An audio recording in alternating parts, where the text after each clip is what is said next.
just arrived in Brazil. First stop is Salvador. I've started the trip around the world with a friend, and we're going to be traveling through Brazil for 3 weeks. So this was our very first stop. We're going to be here for about 3 days. We're going to spend some time in the city center, so the old town, checking out some of the churches, and really just kind of take it in, because I'm obviously easing into the trip around the world and easing into Brazil as well. So just to tell you a little bit about Salvador, it was actually the first capital of Brazil and one of the first places that the Portuguese settled when they came over to the Americas. It's a really, really interesting cultural mix here, because it's actually where a lot of the African slaves were also brought over from Africa during the colonial times, and you see a lot of that influence in the culture. I think it's meant to be the city in Brazil that has the biggest kind of Afro-Brazilian community, and you can see that as well in the religion here, and certainly in just the general vibe. So we've been out and about a little bit. The weather's amazing, not too surprisingly. It's quite nice in the day, but really cool in the evenings. It has a really tropical feel here. Hopefully you can hear me as well, because there's quite a lot of activity outside the hostel. We're staying in a hostel called Hostel Galleria 13. It kind of comes highly recommended for Salvador, and it's really cool. It's actually in one of the old colonial homes here in the city. And we've just got a private double, and breakfast is included. It's really good. It's juice, coffee, just kind of some of the Brazilian staples as well. So that's all included in your hostel stay, which is quite a bargain if you ask me. But just to give you a quick tour of the room, let me flip the camera around. This is a double bedroom in the hostel.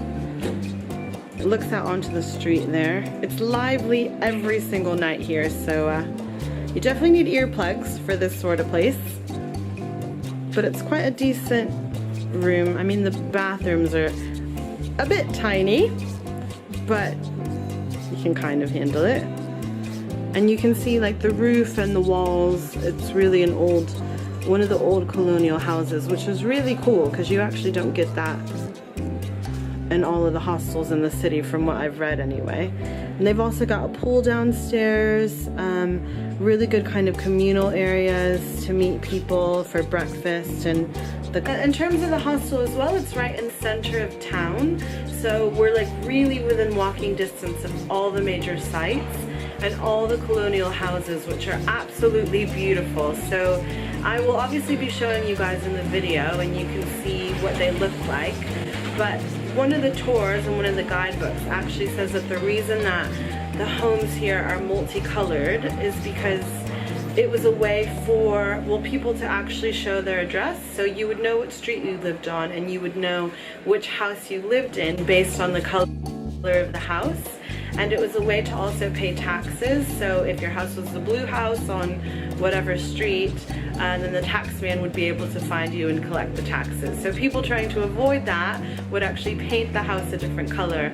And that's why you see throughout the city, the streets are gorgeous. You get so many different colored homes, and it's almost a bit rainbowy, so it's cool.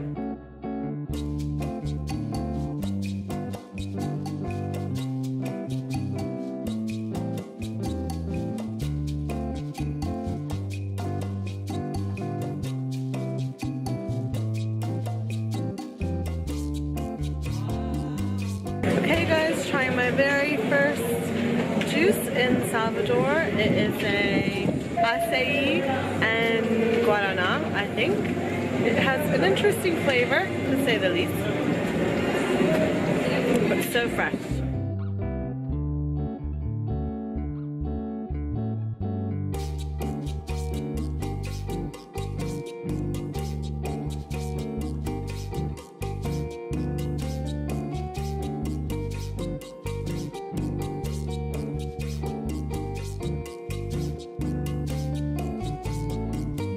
Hey guys, so I am in this absolutely beautiful church.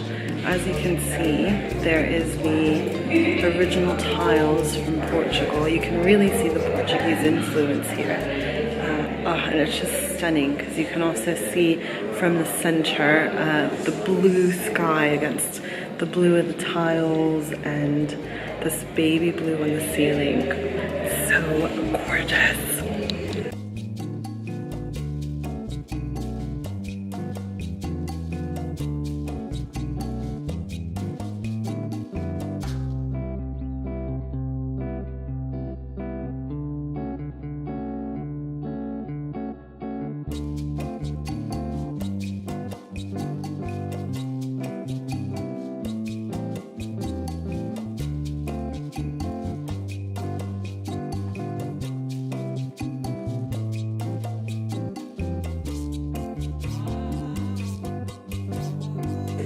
After 20 years, the bones are activated. It's very difficult bones. Each vein has two colors. From 1909, because these bones came from the church, right?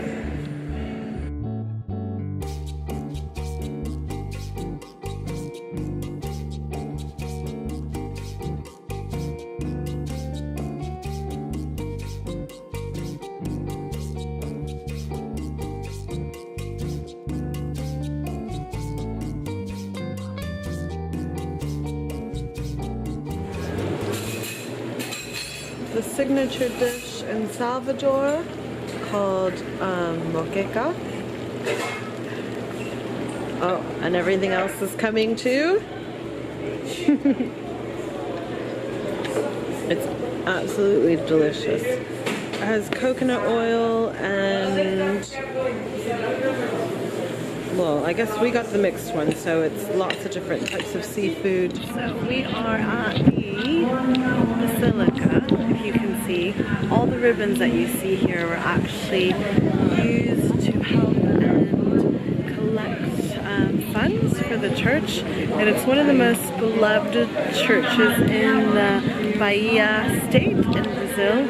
And you can see when you look around, the ribbons are amazing. It's become a bit of a tradition here, and you can actually, well, they sell them everywhere in the streets if you want to pick one up. So here's a bit of a closer view of the ribbons. If you can see there, I'll obviously do a proper pan around and a zoom in, but they're absolutely gorgeous. And apparently they did raise enough funds to save the church.